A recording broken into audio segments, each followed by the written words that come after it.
Hey guys, Dr. Morse, injury experts. So a little bit of a crazy week. Not many things went according to plan. Several players that we thought were going to suit up, unfortunately didn't. Kenneth Walker, Breece Hall, both scratched on the earlier side.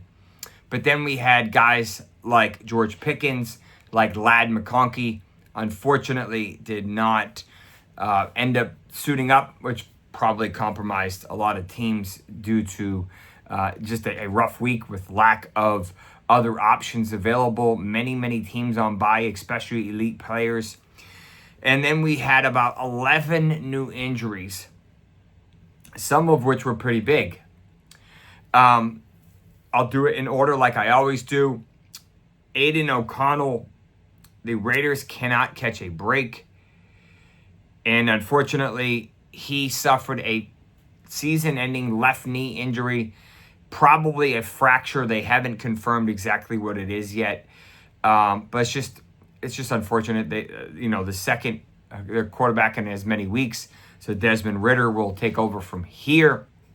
Just unfortunate. And Derek Carr suffered a left hand fracture after falling on an outstretched hand, which we commonly call a foosh injury, which is usually a wrist fracture, but unfortunately, he managed to fracture probably one of the metacarpals, but they didn't say exactly which bone it was.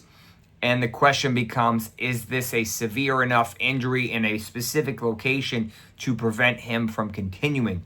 Because yes, you do need to catch the ball and hold the ball with both hands. And if it's fractured, unfortunately, you can't do that.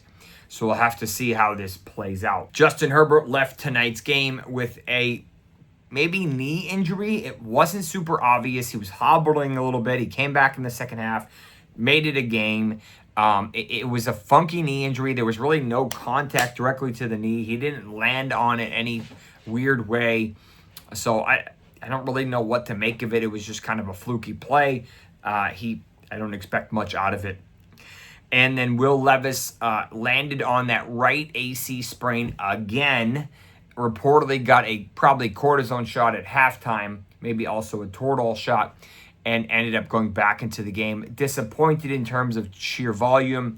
Didn't hit any of the props for Westbrook, Ikine, or Ridley. But, at least he was admirable to come back into the game. He might need to either have stem cells or surgery in the offseason because he continues to re-injure this same ligament.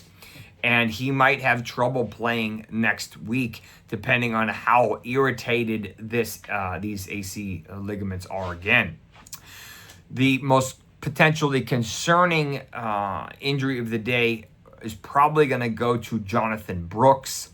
I did a separate video if you want to see it. He was running to his left. He planted with his right knee, and he made kind of one more step, and that was it. The right knee pretty much gave out. It kind of buckled medially on the inner aspect. This is the same knee he had reconstructed last year, so obviously that's super concerning. They said we're going to wait for more imaging. This could be an ACL. If he got lucky, maybe it's an MCL or meniscus. Either way, I think he's done for the year. But let's hope he did not re-tear his graft, which would be detrimental and really set him back probably almost another year. So it would be hard to trust him early in 2025 if that ends up being the case. That would just be not super common, 5 up to 15%, depending on which study you read and depending on the type of graft that they use. But that would just be awful. Chuba Hubbard ended up obviously continuing and just looked pretty good, made it actually a very close game. Bucky Irving re-injured his back early in the game, and as a result, didn't really do a whole lot for the day and ended up probably killing a lot of people in their bets and in their matchups because of which he's been incredible, but unfortunately set him back. And this may even cause issues next week too. We'll have to see how this is. Pickens potentially might be able to play next week. McConkey maybe be able to play next week. And maybe even Breece Hall next week. Neighbors was admirably able to push through, and they said no, they will not shut him down, reportedly. He ended up kind of toughing it out and having a decent day. But overall, there was a lot of guys that were injured today. The running back for the 49ers, Issac Guerendo, had a fantastic day, probably won people some matchups. Suffered likely a midfoot sprain. It sounds like it's more of a scare than an actual concern.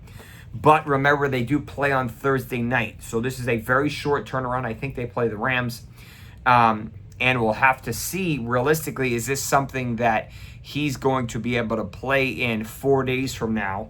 If he does, he got super lucky. If it's still a little concerning, but not super red flag concerning, maybe he just misses this game. They give him a little bit of a stretch, and he comes back the following game.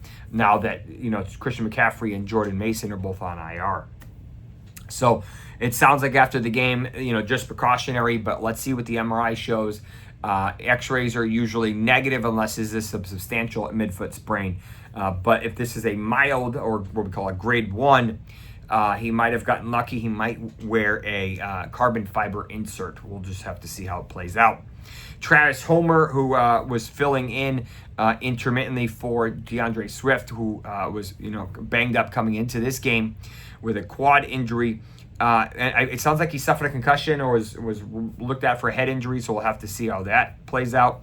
And then the other backup for the Panthers, Raheem Blackshear, suffered a chest, usually that's a rib injury, so we'll have to see what's going on with that. And then Demarcus Robinson left with a shoulder injury. I believe he returned. I think he leads or is close to leading the Rams in touchdowns, actually. I think he has 7. And then finally, Will Dissly could have had a monster game tonight, just given how banged up they are, but suffered a shoulder injury, likely an AC sprain. I didn't get to see that part of the game, and I don't think he came back. He wasn't targeted the rest of the game. I think he went 2 for 19 or something like that. So another disappointing game for him after I think he threw a goose egg last week. So just another unfortunate week that pretty much right as we head into playoffs. There's one more game tomorrow night. We'll have to see how that plays out, and I'll give you some insight probably Tuesday heading into Wednesday, and then I'll do a big wrap-up video on Thursday before the game. Best of luck. Hope you made your playoffs. Hope you won some of your bets, and let's finish this season strong. If you like the content, do me a favor, smash a thumbs up, subscribe, and check out some of the other videos in the YouTube or TikTok channel. Take care.